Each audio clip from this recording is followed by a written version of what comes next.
We Americans are aware of what's happening in Cambodia and South Vietnam because this country has a big stake there. But Bangladesh is a different case. There is no major American involvement or commitment there, nothing which approaches the needs of that young, impoverished nation. And so the memory of what happened there may already be growing dim in many of us. But what did happen there will never be forgotten by the people of Bangladesh, especially the women. It was in villages like this that the Bengali liberation struggle caught fire.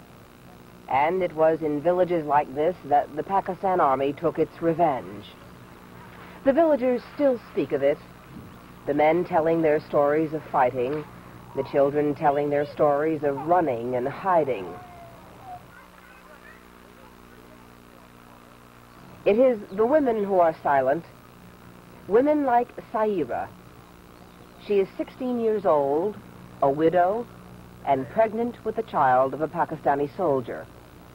Like thousands of women throughout Bangladesh, she is carrying a child she does not want. She says that her husband was in the Mukti Bahini. He was a commander of the force, in the village. And this army people were looking for him, and they had broken into her house to take him away, actually. And when they were dragging him out of the house, she started screaming and protesting and crying, trying to hold back her husband. And one of them turned back and raped her in front of her husband, who was forced to sit and watch with guns pointed at him. And later on she like says many that women she who were raped by Pakistani soldiers, Saira is in disgrace among her people. Her parents take care of her, but they are certain that no man will ever marry her. Since January, many of the women ravaged by the Pakistani troops have been living in this house. They're being cared for by a government-sponsored women's rehabilitation group. Almost all of the women here are pregnant. They are very young, some only 13 years old. In a few cases, their parents have abandoned them. In others, their husbands have rejected them. About 70 have had abortions, and those who have had their babies plan to give them away. Most of the girls here were held prisoner by the Pakistani troops in the army barracks.